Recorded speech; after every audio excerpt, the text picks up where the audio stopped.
कहानी की शुरुआत में हम एक जेल को देखते हैं जिसका नाम द शॉशैंक रिडेम्पशन है। यह दुनिया की सबसे सिक्योर तरीन जेल है। इस जेल में हजारों कैदी हैं, लेकिन आज तक इस जेल से कोई भी कैदी फरार नहीं हो सका क्योंकि इस जेल की सिक्योरिटी बहुत ही ज्यादा स्ट्रिक्ट है। इस जेल में ऐसे कैदी भी हैं जिन्होंने अपनी पूरी जिंदगी इसी जेल में बिता दी, लेकिन इन्हें इस जेल से भागने का ख्याल तक नहीं आया क्योंकि इस जेल से भागने की कोशिश करने वाले कैदी की सजा सीधा मौत है। अब यहाँ सीन कट होता है और हमें कोर्ट में एंडी नाम के एक आदमी को दिखाया जाता है जो अमेरिका के एक बहुत ही बड़े बैंक का बैंकर है। जज उसे उसकी वाइफ और उसके लवर के मर्डर के इल्जाम में उम्र भर कैद की सजा सुनाता है, लेकिन एंडी कहता है कि मैंने ये मर्डर नहीं किए हैं। पर एंडी खुद को बेगुनाह साबित करने के लिए उसके पास कोई प्रूफ नहीं था, जिस वजह से कोर्ट का जज एंडी को उम्र भर कैद के लिए दुनिया की सबसे सिक्योर जेल दी शॉशैंक रिडेम्पशन भेज देता है। एंडी के साथ और भी कई सारे कैदी होते हैं और जब इन कैदियों को जेल के अंदर लाया जाता है तब जेल के अंदर मौजूद बाकी कैदी आपस में शर्त लगाते हैं कि आज रात इन नए आने वाले कैदियों में से कौन सा कैदी रोएगा, और इसके लिए ये लोग एक डिब्बी सिगरेट की शर्त लगाते हैं। ये लोग बाहर लाइन से खड़े नए आने वाले कैदियों में से एक एक कैदी को चुन लेते हैं। तब रेड नाम का एक कैदी एंडी पर दांव लगाता है क्योंकि उसे लगता है कि एंडी बहुत ही मासूम है और वो बहुत ही अमीर घर का है जिसने कभी तकलीफ नहीं झेली, इसलिए उसे लगता है कि वो आज रात सबसे पहले रोएगा। इसके बाद सभी कैदियों को लाइन से जेल के अंदर लाया जाता है और हर एक कैदी को उसके सेल में बंद कर दिया जाता है। कुछ देर बाद रात हो जाती है और तब पुराने कैदी नए आने वाले कैदियों पर चिल्लाने लगते हैं ताकि उनमें से कोई डर जाए और रोने लगे, और ऐसा ही होता है। इन नए आने वाले कैदियों में से एक कैदी फूट फूट कर रोने लगता है और कहता है कि मुझे घर जाना है। तब वहाँ गार्ड आते हैं और उसे रोने से मना करते हैं, लेकिन जब वो आदमी रोना बंद नहीं करता तब गार्ड उसे सेल से बाहर निकालकर इतना पीटते हैं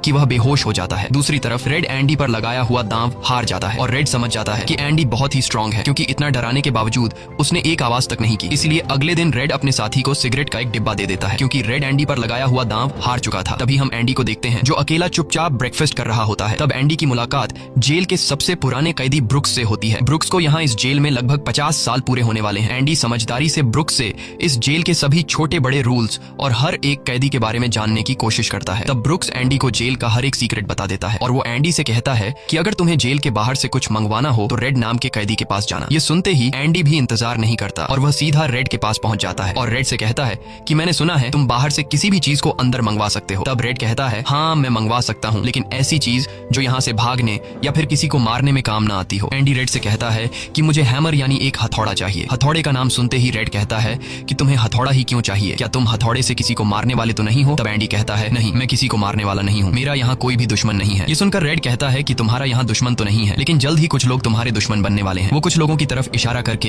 एंडी को वार्न करता है कि इन लोगों की गंदी नजर तुम पर है, इसलिए इनसे बच कर रहना। अगले दिन एंडी के कहने पर रेड उसके लिए हैमर मंगवा देता है और जब वो हथौड़ा देखता है तो रेड हंसने लगता है क्योंकि हथौड़ा साइज में बहुत ही छोटा होता है और रेड मन ही मन सोचता है कि इस हथौड़े से जेल में सुरंग बनाने में 600 साल लग जाएंगे। इसके बाद रेड ब्रुक्स के जरिए एंडी के सेल तक हथौड़ा पहुंचा देता है। ऐसे ही दिन बीतते हैं और एक दिन जब एंडी लॉन्ड्री में काम कर रहा होता है तब वो 3 लोग जिनकी एंडी पर गंदी नजर होती है वो एंडी को पकड़ लेते हैं। एंडी उनसे अपने आप को छुड़ाने की कोशिश करता है पर 3 लोगों को वह अकेले कंट्रोल नहीं कर पा रहा था, इसलिए ये तीनों पहले एंडी को खूब पीटते हैं और फिर एंडी के साथ गलत करते हैं। ये सिलसिला इसी तरह चलता रहता है। ये लोग हमेशा एंडी को पकड़ते और फिर उसे मारकर उसके साथ गलत करते रहते। इस तरह से 2 साल बीत जाते हैं और एक अनाउंस होता है कि छत की मरम्मत के लिए कुछ लोगों की जरूरत है। यहाँ कैदियों की एक टीम छत के काम के लिए तैयार हो जाती है जिसमें रेड और एंडी भी शामिल होते हैं। ये लोग सब अपने काम पर लग जाते हैं और छत पर उनकी देखभाल की जिम्मेदारी एक बहुत ही सख्त सिक्योरिटी गार्ड की होती है जिसका नाम हैडली है। हैडली बहुत ही स्ट्रिक्ट इंसान है जो जरा सी गलती पर कैदियों को बहुत बुरी तरह पीटता है। जब सभी कैदी छत पर काम कर रहे होते हैं तब हैडली थोड़ा परेशान होता है और अपने साथियों से कहता है कि मेरे भाई की हाल ही में मौत हुई है जिसके अकाउंट में $30,000 पड़े हैं। अब मेरे भाई का मेरे अलावा इस दुनिया में और कोई नहीं है, इसलिए उसके पैसे पर मेरा हक बनता है। लेकिन परेशानी की बात यह है कि जब मैं इन $30,000 को अपने अकाउंट में ट्रांसफर करूंगा तब सरकार मुझसे टैक्स के रूप में सारे पैसे ले लेगी। हैडली जब अपने साथियों से यह बातें कर रहा था तब एंडी भी इसकी सारी बातें सुन लेता है। एंडी जो कि एक बहुत बड़ा बैंकर है उसे पता था कि इन पैसों को बिना गवर्नमेंट को टैक्स दिए कैसे निकाला जा सकता है। इसके बाद एंडी बिना सोचे हैडली के पास जाता है और उससे कहता है कि क्या तुम अपनी बीवी पर भरोसा करते हो? ये बात सुनते ही हैडली को गुस्सा आ जाता है और वह एंडी को पकड़कर छत के किनारे ले जाता है, लेकिन उसे नीचे फेंकने से पहले एंडी उसे बताता है अगर तुम अपनी बीवी पर भरोसा करते हो कि वह तुम्हें धोखा नहीं देगी तो तुम आसानी से अपने भाई के पैसे अपनी वाइफ के अकाउंट में ट्रांसफर कर सकते हो, वह भी बिना टैक्स दिए, क्योंकि गवर्नमेंट का एक रूल है कि कोई भी इंसान अपनी पत्नी को पूरे जीवन में $60,000 तक गिफ्ट कर सकता है और इन पैसों पर कोई टैक्स नहीं लगता। और एंडी यह भी कहता है कि अगर तुम बाहर से किसी लॉयर को रखोगे तो वह तुमसे बहुत ज्यादा पैसे चार्ज करेगा, लेकिन मैं ये काम तुम्हारे लिए फ्री में कर सकता हूँ। तब हैडली पूछता है बदले में तुम्हें क्या चाहिए? इस पर एंडी मुस्कुराते हुए कहता है मुझे कुछ नहीं चाहिए, जब तुम्हारा काम हो जाए तुम बस मेरे सारे दोस्तों को बियर पिला देना। और अगले दिन सभी कैदी छत पर बैठकर बियर का मजा ले रहे होते हैं, यानी एंडी ने हैडली का काम कर दिया था। लेकिन एंडी बियर नहीं पीता, वह एक कोने में बैठकर सभी को बियर पीते देखकर खुश होता है। एंडी के साथी भी उससे बहुत खुश होते हैं क्योंकि जेल में बियर पीना ऑलमोस्ट इम्पॉसिबल था, लेकिन एंडी की वजह से उनकी यह इच्छा पूरी हुई। फिर समय ऐसे ही बीतता है और एंडी और रेड की दोस्ती गहरी हो जाती है। कुछ दिन बाद जेल में सभी कैदियों को फिल्म दिखाई जाती है और सभी लोग रीटा हेवर्थ की फिल्म देख रहे होते हैं। तब एंडी रेड के पास आकर कहता है, मुझे रीटा हेवर्थ का एक बड़ा पोस्टर चाहिए। एंडी रेड से इसलिए पोस्टर मांगता है क्योंकि पूरे जेल में एक रेड ही था जो बाहर से किसी भी चीज को मंगवा सकता था। इसके बाद एंडी बाहर निकलता है, लेकिन जैसे ही वह बाहर आता है वहाँ वही 3 लोग खड़े होते हैं जो एंडी के साथ गलत करते थे। वह एंडी से कहते हैं, चलो हमारे साथ, लेकिन इस बार एंडी मना कर देता है। एंडी के मना करने पर वो लोग उसे पकड़ लेते हैं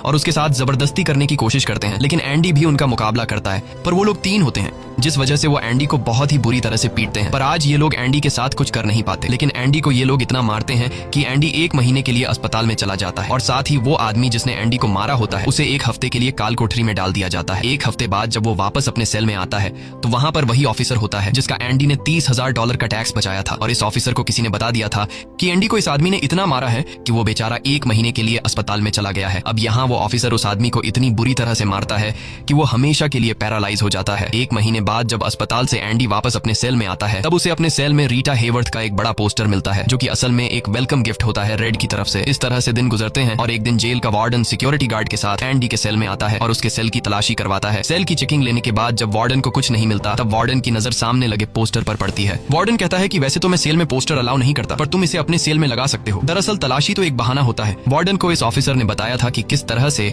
एंडी ने उसका $30,000 का टैक्स बचाया, इसीलिए वार्डन अपने फायदे के लिए एंडी से मिलना चाहता था। एंडी के हाथ में बाइबल होती है जिसे वह ले लेता है और बाइबल को लेकर वह यहाँ से निकल जाता है। पर कुछ ही दूर जाने के बाद वह वापस लौट कर आता है और उसके हाथ में जो एंडी की बाइबल होती है वह उसे लौटाते हुए कहता है कि मुक्ति इसी में है। अगले दिन वार्डन एंडी को अपने ऑफिस में बुलाता है और कहता है कि तुम्हारे जैसे इंटेलिजेंट आदमी को जेल की सलाखों के पीछे नहीं रहना चाहिए। इसलिए वार्डन एंडी को लाइब्रेरी का असिस्टेंट बना देता है। लाइब्रेरी में वही बुक्स नाम का बूढ़ा आदमी होता है जो कई सालों से लाइब्रेरी संभाल रहा है। तभी वो ऑफिसर जिसके लिए एंडी ने $30,000 बचाए थे वह एक दूसरे ऑफिसर को एंडी के पास लेकर आता है। असल में उसे ITR का मसला था जिसे कुछ ही मिनटों में एंडी भर देता है, जिस वजह से पूरे जेल में एंडी के चर्चे होने लगते हैं। जैसे जैसे साल बीतते हैं एंडी के पास काम बढ़ता चला जाता है, जिस वजह से एंडी को अपने पास एक असिस्टेंट की जरूरत पड़ती है और वो अपना असिस्टेंट अपने सबसे अच्छे दोस्त रेड को बनाता है। एक दिन लाइब्रेरी में ब्रुक्स एक कैदी के गले पर चाकू रख देता है और वो उसे बिना वजह मारने की धमकी देता है। असल में सरकार ने उसकी सजा माफ कर दी है, पर वो इस जेल को छोड़कर नहीं जाना चाहता। आज उसे इस जेल में पूरे 50 साल हो चुके हैं। उसकी पूरी जिंदगी इसी जेल में बीत गई है और वो बिल्कुल भूल चुका है कि बाहर की दुनिया कैसी है। ये जेल की दुनिया ही उसकी असली दुनिया है और उसे लगता है कि अगर उसने किसी का खून कर दिया तो उसकी सजा बढ़ जाएगी और उसे इसी जेल में रखा जाएगा। एंडी के समझाने पर ब्रुक्स उस आदमी को जिसकी गर्दन पर उसने चाकू रखा था छोड़ देता है। अब न चाहते हुए भी ब्रुक्स जब जेल से छूटने के बाद बाहर आता है तो उसे बाहर की दुनिया बहुत अजीब लगती है। 50 सालों में बाहर की दुनिया की रफ्तार काफी ज्यादा बढ़ गई होती है। जहाँ सड़क पर पहले एक गाड़ी दिखती थी अब सड़कों पर गाड़ियों की भीड़ है। कुछ दिन बाद वो एक सुपरमार्केट में काम करने लगता है, लेकिन उसका बाहर की दुनिया में बिल्कुल भी मन नहीं लगता। उसे बार बार जेल की याद आती है और वो जेल में वापस आना चाहता है। इसीलिए वो कभी कभी सोचता है कि वो कोई क्राइम करे ताकि वह फिर से इस जेल में जा सके। लेकिन ब्रुक्स इस उम्र में कोई भी क्राइम नहीं करना चाहता था और इस भीड़ भाड़ वाली तेज रफ्तार वाली जिंदगी में ब्रुक्स सर्वाइव नहीं कर पाता और अपनी जान दे देता है। मरने से पहले वो जेल में अपने साथियों के नाम एक खत लिखता है जिसे पढ़ते हुए सभी बहुत ज्यादा इमोशनल हो जाते हैं। वहीं हमें जेल दिखाई जाती है जहाँ पर वार्डन एक नया प्रोग्राम शुरू करता है। इस प्रोग्राम में जेल की कैदियों को बाहर ले जाकर काम करवाया जाएगा ताकि उन्हें पता चल सके कि मेहनत से पैसे कैसे कमाए जाते हैं। और कैदी भी इस काम के लिए मान जाते हैं क्योंकि वह सब भी बाहर की हवा खाना चाहते थे और इस तरह से वार्डन इन कैदियों से काम लेता है। पर इस प्रोजेक्ट के जरिए वार्डन को बहुत सारे कॉन्ट्रैक्ट मिल जाते हैं क्योंकि जेल के कैदियों की लेबर बहुत सस्ती होती है और जो बाहर की लोकल कंस्ट्रक्शन लेबर की टीम होती है उन्हें कहीं पर भी काम नहीं मिलता क्योंकि वार्डन उनका काम आधी कीमत पर अपने कैदियों से करवाता है। और वार्डन आधी कीमत पर काम इसलिए करता है क्योंकि कैदी कोई लेबर तो थे नहीं जिनको वार्डन दिहाड़ी दे पाता। इसलिए वार्डन फ्री में कैदियों से काम करवाकर बहुत सारा पैसा कमाने लगता है और उसका यह पैसा ब्लैक का होता है। लेकिन एंडी एक बैंकर होने की वजह से वार्डन का सारा ब्लैक मनी व्हाइट में बदल देता है। दरअसल एंडी इन पैसों को एक ऐसे आदमी के नाम पर जमा करता है जो इस दुनिया में है ही नहीं और वह उसके अकाउंट में सारा पैसा ट्रांसफर कर देता है ताकि अगर कल को पुलिस को पता भी चल जाए तो पुलिस एक ऐसे आदमी को ढूंढ रही होगी जो इस दुनिया में कभी पैदा ही नहीं हुआ। अब यहाँ जेल में एक नया कैदी आता है जिसका नाम टॉमी है। टॉमी बहुत यंग होता है और वह इस छोटी सी उम्र में कई सारी जेलों में जा चुका है। टॉमी एक बहुत ही फ्रेंडली नेचर का था, इसलिए उसकी जल्द ही जेल में बहुत से कैदियों से दोस्ती हो जाती है। एक दिन खाने की टेबल पर टॉमी सबसे कहता है कि मैं पिछले कई सालों से चोरी कर रहा हूँ, इसलिए मैं यहाँ की कई सारी जेलों में जा चुका हूँ और इस बार भी मैं चोरी की वजह से इस जेल में आया हूँ। टॉमी की बात सुनते हुए एंडी उसे कहता है कि अगर तुम चोरी करने के बाद बार बार पकड़े जा रहे हो तो इसका मतलब ये है कि यह काम तुम पर सूट नहीं करता, इसलिए तुम्हें चोरी करना छोड़ देना चाहिए। टॉमी को एंडी की यह बात बिल्कुल ठीक लगती है, इसलिए टॉमी रेड से एंडी के बारे में जानकारी लेने लगता है। टॉमी रेड से कहता है कि एंडी बहुत ही इंटेलिजेंट और डिसेंट इंसान है, उसे जेल क्यों हुई है। रेड उसे बताता है कि एंडी एक बहुत बड़ा बैंकर था लेकिन उसने अपनी वाइफ और उसके लवर का कत्ल किया जिस वजह से उसे उम्र भर कैद हुई। यह सुनकर टॉमी सोच में पड़ जाता है। जैसे उसे कुछ याद आया हो उसके बाद वह वह एंडी को बुला लेता है। अब टॉमी के सामने एंडी और रेड होते हैं। टॉमी इन दोनों को बताता है कि 4 साल पहले मैं एक जेल में गया था जहाँ पर मुझे एक कैदी मिला और उस कैदी ने मुझे बताया कि एक रात वह एक घर में चोरी करने गया। चोरी के दौरान उस घर का मालिक जाग गया। अब पकड़े जाने के डर से उसने उस घर के मालिक और उसकी पत्नी को मार डाला। बाद में उसे पता चला कि वो दोनों पति पत्नी नहीं थे बल्कि लवर थे और वो औरत एक बहुत बड़े बैंकर की पत्नी थी। कुछ समय बाद जब मैंने अखबार में न्यूज पढ़ी तो मुझे पता चला कि पुलिस ने जब इन 2 मर्डर्स के बारे में जांच की तो पुलिस को शक हुआ कि इन दोनों को बैंकर ने मारा है। इसलिए बैंकर को उसकी पत्नी और उसकी पत्नी के लवर के हत्या के इल्जाम में गिरफ्तार कर लिया गया। यहाँ हमें पता चलता है कि एंडी बेगुनाह था। ये सब जानने के बाद एंडी वार्डन के पास जाता है और उससे ये सारी बातें बताता है, पर वार्डन जानबूझकर उसकी बातों पर विश्वास नहीं करता क्योंकि एंडी वह इंसान है जो उसके काले पैसों को व्हाइट में बदलता है और वार्डन के सारे राज जानता है। इसलिए अगर एंडी यहाँ से चला गया तो वार्डन न तो और पैसे कमा पाएगा और शायद उसके ब्लैक पैसों का राज भी खुल जाएगा। इसलिए वह एंडी से कहता है कि यह एक झूठी कहानी है।